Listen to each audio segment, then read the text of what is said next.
Hello, everybody out there. Welcome to Jolty. Adam and I are very excited to have you join us to meet actually a good friend, but a person they call the godmother of the metaverse. I think, and I agree with the people that I've talked to about her, they should be calling her the goddess of the metaverse, but we'll stick with godmother for now. And her name is Cathy Hackl. And of all the people that we have ever met, I would say that she is the most informed, the most deeply committed, and has the most has expansive knowledge of what the metaverse is. Should you get into it? Can you ignore it? And for how long? By the way, the answer is no. And we're really thrilled to have her here. You're absolutely right, Faith. This is a really great opportunity to introduce our listeners, our viewers to Cathy Hackl and really gain a vision into what is happening right before our eyes and right before all our senses, in fact. So welcome, Cathy. So anyway, welcome, Cathy. We're so excited. Cathy Hackl, the goddess of the metaverse. Adam and I are so excited to have you on. We have a million questions for you. So many people want to get into the metaverse and on the metaverse. And we're just very, very excited to have you there. So uh, you want to just, in a few words, describe for our audience, like what you do, why they call you the goddess? Well, I'm thrilled to be here first. Thank you, Adam and Faith, for inviting me. So I am the Chief Metaverse Officer at Journey, co-founder as well. I am called popularly the godmother of the metaverse.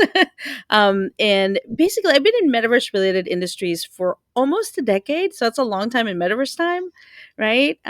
Working with everything from VR hardware to spatial computing or augmented reality glasses, large scale gaming simulations on the cloud computing side, and now doing a lot of work with different brands and companies. So yeah, I've been at this for a while. I put a lot of information out around what this is, what will it become, is it here, those sorts of things.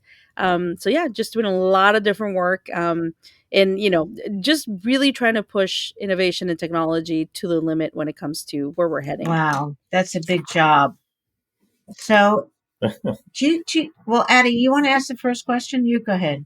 Sure. So when you look at previous technologies, brands were slow to adopt them. They said, what do I need to be on the internet for? Why do I need to be on mobile?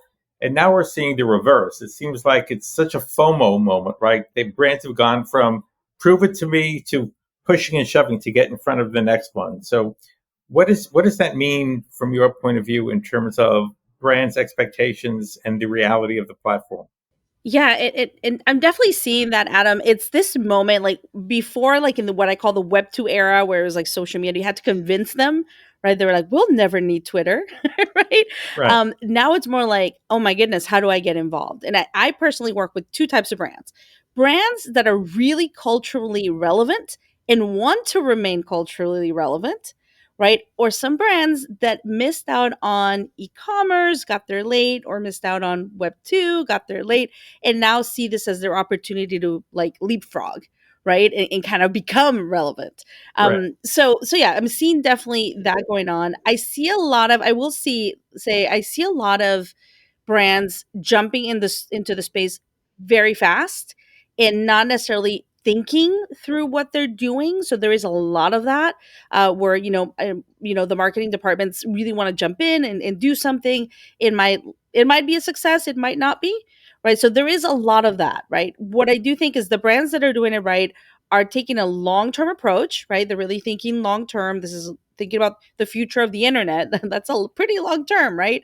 Right. And they're doing it, they have clear strategies, clear pilots. Some might do really well, some might not, but they're in each one of those, they're testing something. So I don't know if I'll share kind of an example that I saw just a few days ago. It was Chevy was launching their first NFT, and I didn't work with them and anything, but I kind of kept analyzing. They launched their first NFT, and they actually got 0 bids. No one bid on their NFT. Wow. No one, right? That's that's pretty crazy, right? And I think one of the Right. reasons was they launched the NFT, so it was a drawing of a specific vehicle. So you were paying for the drawing. The actual NFT came with a car, but the thing is, like the full-on vehicle is worth normally 150,000, like full on, like really built out, right? And this NFT, the initial, I think it was the initial bid was like 200 and something. So was the artwork worth the difference? I think, that was one of the things. I was like, and who were they marketing to? The people that are going to be able to buy this in crypto are going to be the crypto whales. So yeah, just a lot. I think it's one of those case studies that people need to kind of go and read about and learn and think about, why did this go wrong? Because they got no bids. So I noticed that a lot of big companies, like a Burger King, let's say, just take what they are, McDonald's, and put it in the metaverse. So, like, what is that? Okay, let me put it this way. What should the experience, how should the experience be different in the metaverse than it is in real life? I think the experience needs to be different, right? Because you're approaching a different space that doesn't have, laws of physics or building codes, Yeah. right? So is it, do you really want to take what you have in the physical world and replicate it in the virtual? Yes, but have some fun with it. And then the other thing that I do see is that during the Web 2 era, it was a lot about the brand speaking to the Yeah. consumer, like to the customer, from the brand to the customer, instead of thinking of like, this isn't a total different engagement. You're meeting the customer or the consumer where they're at. So I see this a lot with like maybe some Roblox games, or Roblox experiences or gaming Hmm. experiences, where the brand creates something that they think is amazing and is really on brand, but is not created with fun in mind. It is not created with the player in mind. It's got to be fun. It's got to be game player driven, not brand driven. And I think that that's where sometimes you'll see some of these things fall short. So why should this was asked to me recently from a vice chairman woman, actually, at a large pharma company. She was wondering how and why they should be in the metaverse. Do you just have to take up mind space at now, so later, so you like block out competition in some way, or Right now, what I see, we're in kind of a beta phase, right, of the metaverse, like the metaverse, right, where people are testing, right? They're testing, they're doing pilots, they're trying to innovate, they're trying to figure out what their role is or what they're going to do in this space. So, for example, for that specific, for that pharma person, pharma, executive, I would say, it's about really thinking about where we're heading, right? So, if the internet and if social media and e-commerce and some of those things impacted your business, this next evolution is going to impact it as well. It's going to impact your customers. It's going to impact the people you're recruiting, right? So it does behoove you to play in the spaces. Should they, launch a full-fledged Decentraland office? I don't know. Like, right? Maybe that might not be the right yeah, fit. But it is important, for them to start to embrace this. And I think enterprise has done a great job of embracing a lot of these technologies already for training employees, or they're starting to look at, using some of the enabling technologies for new pharmaceutical, formulations, those sorts of things. So they might already be doing things. They just haven't necessarily used the term metaverse to think about what they're doing with the, with this future state of the internet that we're heading into. I see. Okay, Yeah, Patty. you mentioned training. That's a lot of what AR and VR is being used for now, right? It went from the initial hype of being the ultimate consumer experience to being adopted for training, teaching people how to repair things and so forth. But I was going to follow up, Kathy, when you were talking about piloting and beta testing. So, is there a practical way to test and learn in the metaverse, or is the very nature of the metaverse so meta, so broad that it militates against experimentation? I think right now we still can experiment, right? I still, you can experiment as a brand. You can experiment in public, being very public and putting that stake on the ground of, we were the first to do X in the metaverse, right?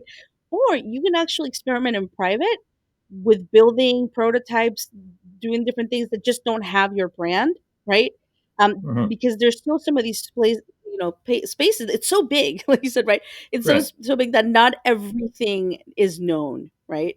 You could, as opposed to Web 2, like if you tweeted, the tweet's out there, even if you deleted, maybe someone screenshot it, right? Right. But there's so many spaces where you can build and do things that, does everyone know where everything is located? No, not everyone knows who the owner of X piece of land and Decentraland or the Sandbox is. So there are ways to do things in private, and I do that with some brands that are just prototyping. All they want to do is Right. prototype, see how does this work. If we were needed to, if they needed to have the gaming capability, what type of skills. So those sorts of things, right? So it's so vast, and we're such in a beta phase that there's still ways to test and learn without being extremely public. Right. For years on Web 2.0, brands have talked about building community, building community. Very few brands, when you drop back and look at it, have successfully built community. And Reddit is a difficult place for brands to build community, given the nature of Redditors and the antipathy to brands. But it strikes me that the metaverse might finally be the enabling platform to allow brands to build meaningful communities. What do you think about that? Yeah, I think community is an overused term for sure. Right? It was like build community. Like it's definitely, we've heard it, in the Web 2 world, like you said. Completely agree with you, Adam, on that.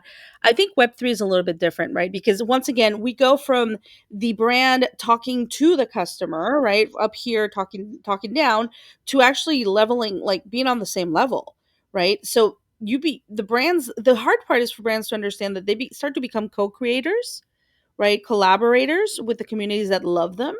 And that's really hard, right? Not every brand wants to do that. So there is this kind of new, You have kind to of a be difference. willing to step back. Mhm. As a brand, you have to be Yeah. willing to put your ego Yeah. aside You you. have to be willing to step back and sometimes let your community Yeah, co-create. exactly. Hmm. That's hard. So, what do you think about this, Ready Player One vision that the planet's going to get so bad, water's so polluted, air is so bad, politics are so bad, and then we'll spend more and more time living in the metaverse. What do you think about that? I hope that doesn't happen. Right? I think the sci-fi visions of the metaverse, whether it's Ernie Klein's Ready Player One and the adaptations Steven Spielberg did, or whether it is, or Neil Stephenson's Snow Crash or Verne Vinge's, Rainbow's End, like those are pretty dystopic views of the world. It's like, some of them are more dystopic than others, but those visions of like the world is so horrible that we have to escape into a virtual space. That is not the world I want for my children. That's not the world I'm building, right? At least that's not the one I want to see happen. I use a saying, and I say I hope the future is more Pokemon Go and less Ready Player One. That's what I want to see. And then a big thing for me is that when we talk about the metaverse, there is this misconception that it's only virtual reality or it's only virtual spaces, right? And the reality is, in the longer term vision of what it can become, it encompasses the physical world as well, right? So there is that data that we're going to see, those virtual elements that we will see in our physical world as well. So, sometimes we will choose to be in virtual and fully virtual environments for one reason or another, but sometimes we'll be in the physical world with, data overlaid. So it'll be kind of this transition where we'll go from one to the other. And I think you already see that with kids, like this blurry edge of like their life, what signifies Yeah, their life. And I use this example a lot of my son. Like for most of us, our first concert was in a stadium, right? We went to see whoever it Right. was. For my son, it was Little Nas X in Roblox. And he says, I was there. I saw Nas. This is first person. Or, oh, mommy, I was just hanging out with Thomas. We were playing, blah, blah, blah. And like he's hanging out with his friends. Like he views that as hanging out, even though they were just in school and now they're playing in a game. But, there's no difference to them there as to what is physical and virtual. It's all real. yeah, Right. So I that's think good. there is a bit of a mindset shift there.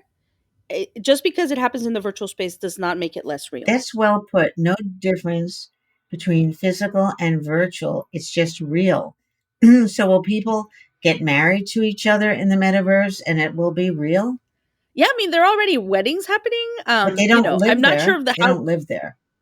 they don't live there, but I mean, people are officiating weddings in the metaverse. I mean, I'm not sure of the legalities right, about that.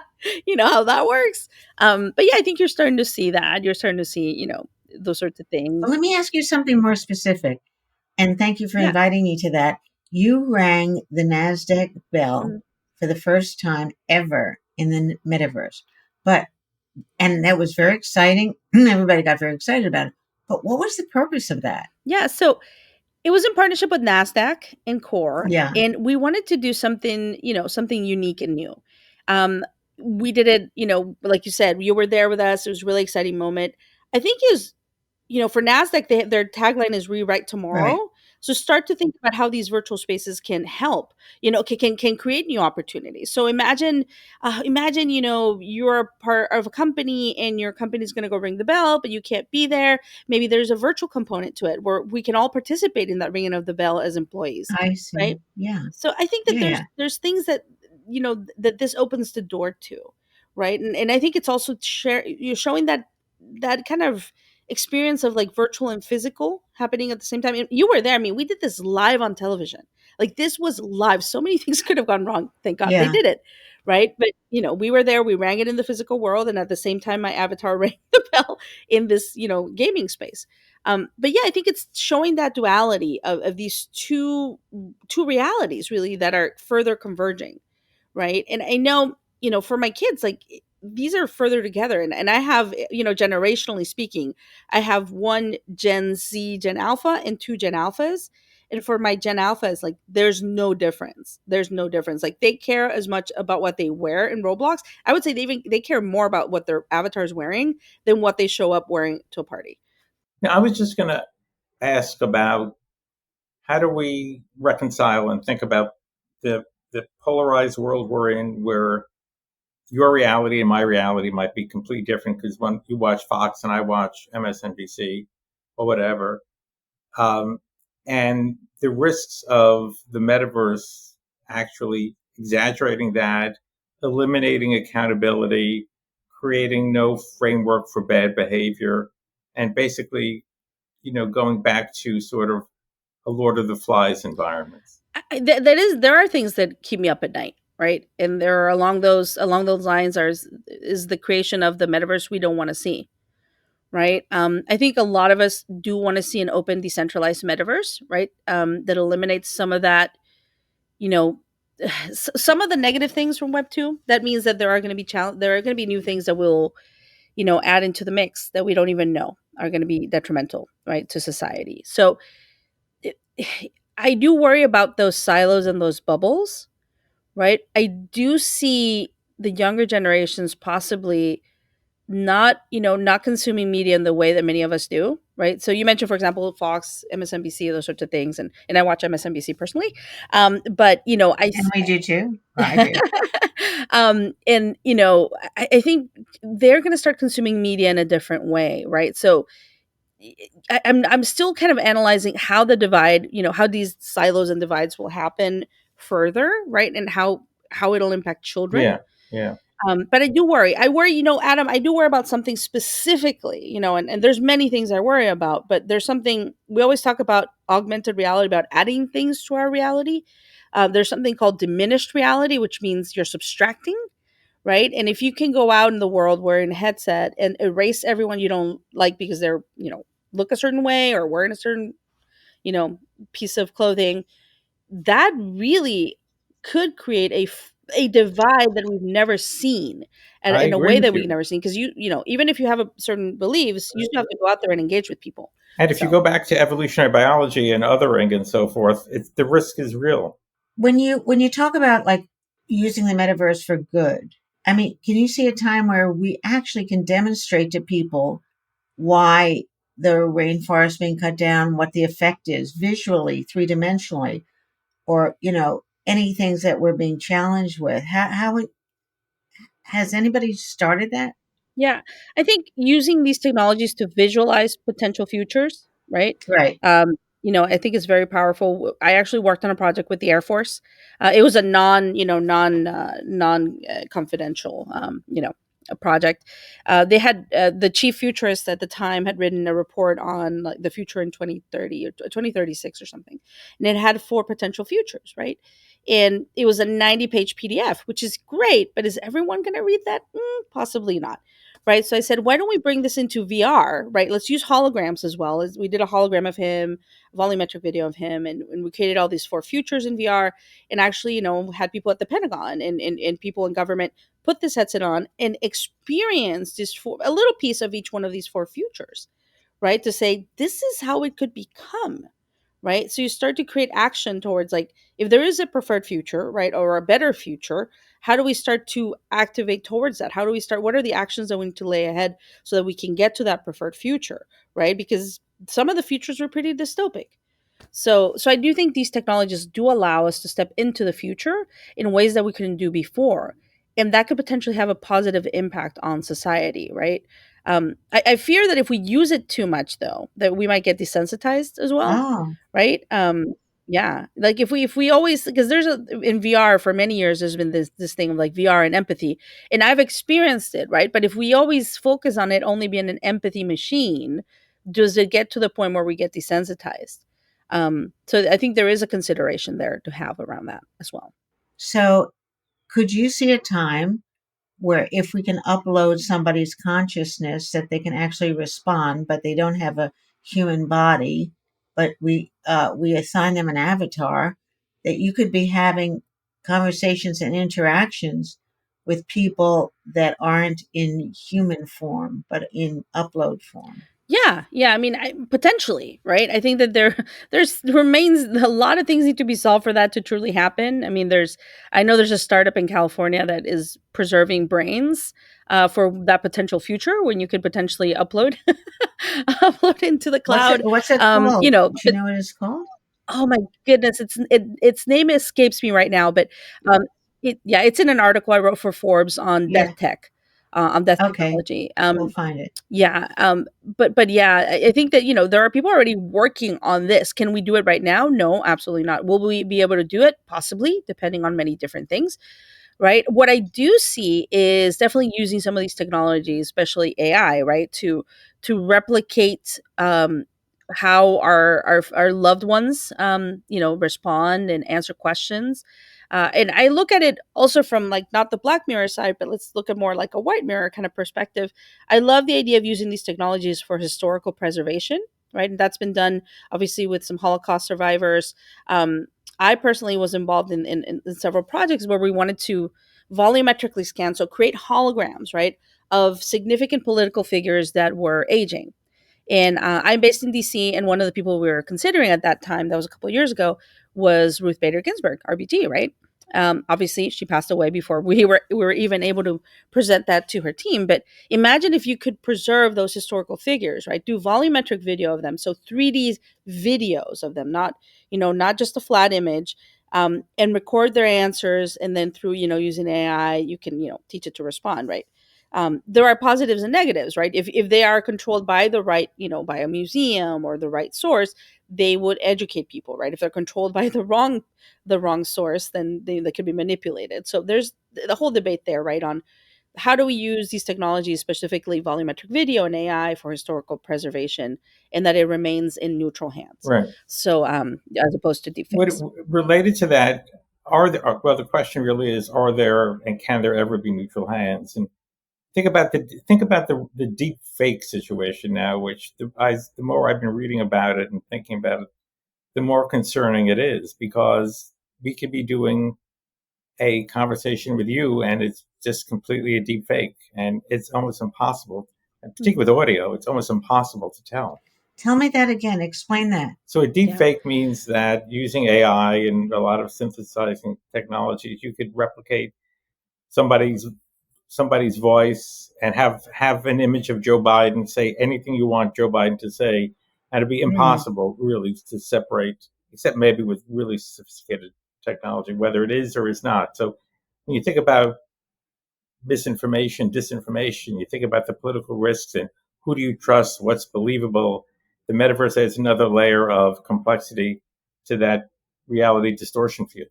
Well, I think that's where, and I'm not saying that blockchain is the savior to all of this, right? But I think that there is an element there of Web3 and blockchain, and having certain things on the blockchain. So, when when a Bored Ape NFT is a real Bored Ape NFT, because there is a smart contract that is on the blockchain. You know that is the real Bored Ape, not a right click save, right? So not the copy that someone can get. So I think that there might be an element of blockchain, right, that secures identity. I think that's why identity going into this, going into these 2020s, identity, I mean, oh my goodness, has never been more important, right? Because how do you secure identity? What do you tie identity to? What do you tie your data to? Is it the blockchain? You know, because there could be, I think that there is something there, right, along the lines of if there can be some type of blockchain watermark, right, that gets placed, and that is the official, Theoretically. official virtual copy of so and so. So But there is DARPA just released a study, I think, a week or two ago about how secure is and how mhm. transparent is the blockchain. Actually, you saw that. So we're just going to be. I just worry. And Faith Yeah. and I did a podcast Mhm. with the author of a book, Empire of Conspiracy, about the whole history of conspiracy. So I just worry, given the conspiratorial nature of the world today, given the fact that Mhm. nobody believes anything, and is even the blockchain going to be an immutable ledger to some people? I mean, possibly. I mean, my hope that is that it is, right? That blockchain technology, does help us with some of that. I mean, and you've got really interesting people working in these spaces. I mean, Neil Stevenson himself has a new company Right, called Lamina One that is a layer right, one blockchain, right? So right. I think that there are going to be people trying to solve these really tough issues, right? I agree. I agree. And the question is what's going to Mhm. come first, and will Yeah. the authentication and credibility come fast enough to allow people to really incorporate these technologies into their lives in meaningful ways, or will it's like bad money drives out good, or For the will it sake of just my be? children, I hope so, Adam. I hope so too. For the sake of our I agree with children, you. everyone's children, I I agree. hope it does. So, just going back to the beginning, why did you say, I'm going to dedicate so much of my life and time to this thing that nobody understood? What was the attraction there? It was a road that led me there, and I'll kind of take it back to 2004. That's a long Yeah. time ago. Um, I was working at CNN, and part of my job there was to look at the raw footage that was coming in from the war in Iraq. Right. Mm. So horrible things. Not everything I looked at was horrible, right? But a lot of things were pretty bad. And I joked that I was a YouTube or a Facebook moderator before there were any. So when you have that type of job, you turn your humanity dial a little bit. You don't turn it off, but you turn it, right? Just to have a life. And for me, it wasn't until about like what is now 9 years. I went to an event. I put a headset on, a VR headset, and I went into an experience called Confinement by the Guardian that puts you in a very small solitary confinement cell in VR, right? So a virtual one. And within a couple of minutes of being in solitary confinement in this virtual space, I got claustrophobic. I took the headset off, and I just something clicked. I feel like that dial that had kind of turned off a little bit turned back on. That's the only way I can describe the feeling. And at that moment, I took the headset off. I said, "This is the future of something, a future of business storytelling. I don't know, and this is what I want to do for the rest of my life." So that set me on this path, right? And the way I say is like I recognized a rocket when I saw one and I got on it. People thought I was crazy, I'm Faith and Adam. sure. Like people were like, "What are you doing? This is like a long time ago." But I went deep into virtual reality, then went into augmented reality, so spatial computing glasses. Worked at Magic Leap with, I didn't work with him directly, but our chief futurist was Neil Stevenson. And when I worked there, one of the North Stars of the company was what they called the Magicverse, which is a branded version of the Metaverse, but in essence, the concept of the Metaverse, right? So I started to talk about executives about how to enable this, how to create it, what it means, right? Since like for a long time, I've been talking to them about this. Now I'm actually helping build this future, right? So, so yeah, it's just been, I don't know. For me, it was recognizing a rocket when I saw one, seeing this amazing opportunity for a new future. And over the last couple of years, it's become more of a personal mission of having, because I've become such a public figure, of having more women, more minority folks, more BIPOC people see a different face of technology, right? Because I'm not who you normally think about when you think of technology, but I think that's important because the future is for everyone. I want everyone to feel welcome and have a seat at the table. So that's part of my personal mission, right? As I build this future and the future of the metaverse is representing a different face. One of the questions I wanted to ask you, Cathy, is I have found, I think women in a way are hesitant because right now you need this Oculus and it's a machine, and traditionally machines mean men, and they don't seem all that comfortable. The kids are comfortable, but women don't seem that comfortable. So how you agree, and how would you get women more involved? Yeah, I think that there is always that barrier, right? When it comes to technology. And I think, having more women like myself, showing that you can be a part of this is important, whether you are highly technical or not, right? I think there's going to be lots of different roles. So for people to understand that, and it's silly, but some of the times that I've had my friends, like my mom friends, become more comfortable with this concept and idea is as silly as downloading Roblox on their phones and actually setting up an account and playing with their kids. It sounds silly, but at that moment, there's this barrier that breaks down, and they're like, "Oh, I get it. Okay, cool. This is great. I love to have my kids build, and maybe they're having fun decorating their avatar." So I think there are little things like that are easy, right? That are easy and that allow women to have some fun too. I think fashion, personally, Faith, I think that's one place where I'm super excited. Is web 1, web 2, like who was really leading was adult entertainment, right? Pushing the limits, Hmm. and to each his own, right? But I feel like in this space, in this web 3 and metaverse space, it's been fashion and art, right? And I think that is a beautiful poetic statement. So I think there is this opportunity for women, right? And I'm not saying that only women make fashion choices, because men do too, No, of right? course. But the female fashion industry is obviously massive.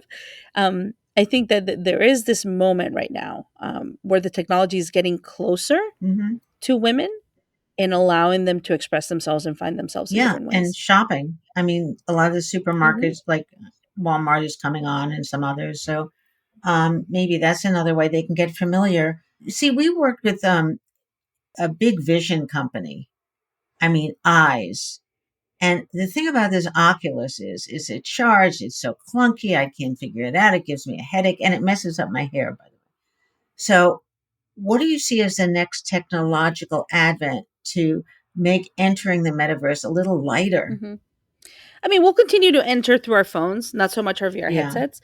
But what comes after the mobile phone, right? There's only so many more cameras we can add to the mobile phone.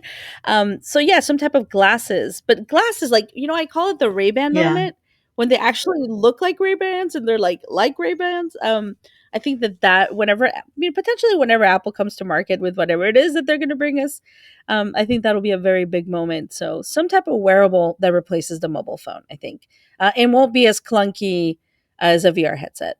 So, could you see a time where maybe not you, or maybe you, or somebody else is invited into the metaverse with their family, supported in every way possible?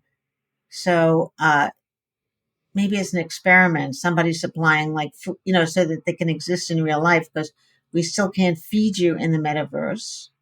Although I guess we're going to figure that out. Could you see a time where we're invited, like you said, a rocket ship? It's that thing like ET. If you were invited onto that rocket ship, would you go? I don't know. I mean, is that what I would want for to live how to live my life? I don't know.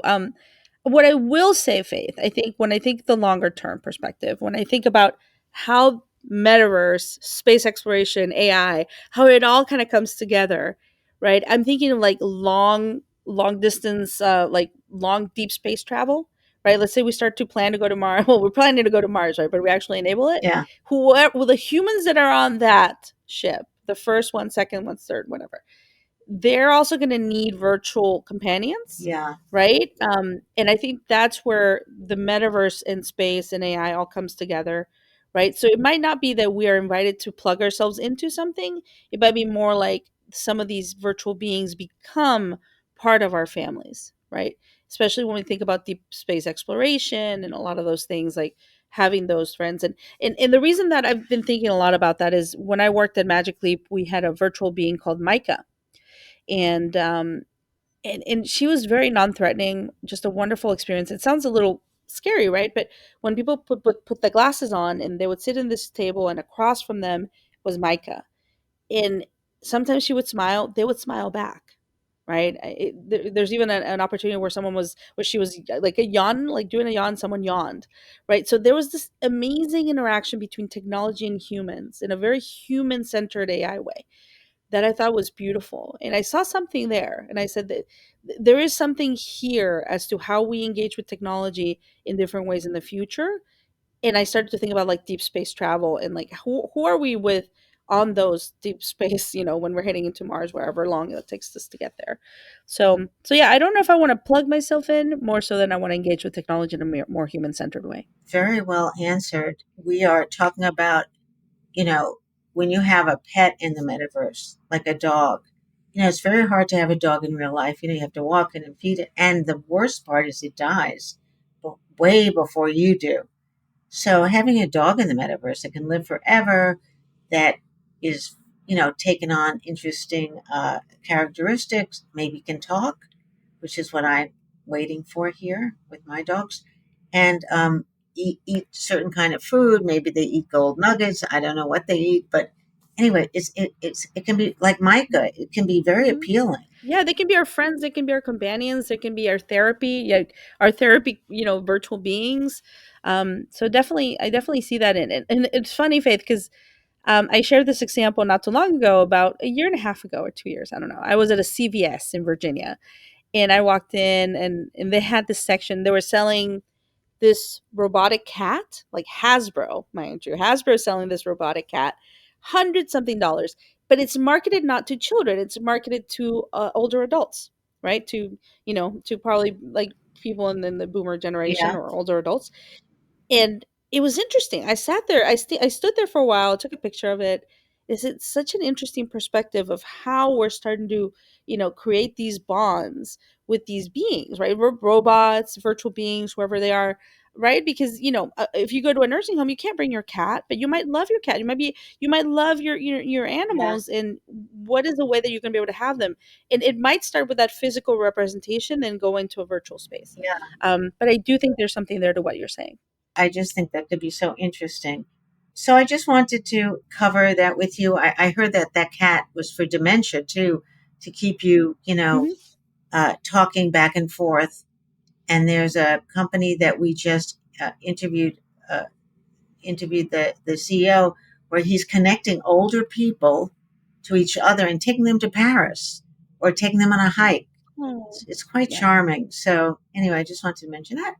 So anyway, Cathy, I'm your fangirl, and I just think you're absolutely wonderful. I think that you've given our audience a very human, um, feminine and human and feeling introduction to the metaverse. And when I look at you, I think, well, it can't be all that bad. And also, take it in the right way, it can't be that hard. You're making it so accessible and so easy. And I think this will be very reassuring to our clients, especially if the CEOs go like, I don't know, but I should learn, but, um, make it much more accessible. So we would want, to meet some of them. And I thank you very much for your patience, your kindness, and your openness for joining Adam and I here on Jolty. And thank you, Faith and Adam, for having me. True honor. And I'll see you in the Yeah, metaverse. see you in the future, baby. So that was another episode of Jolty. Faith and I enjoyed it. We love shaking things up. We love hosting people who are transforming the world, who refuse to accept the status quo, and who are hopefully, and I think are, helping our listeners succeed in this jolty, jagged, and complicated world that we're in. So please rate us or comment on iTunes or the platform of your choice, but be nice. Tell your friends, and see you next time. Yeah. See you in the future, peeps. See you in the future.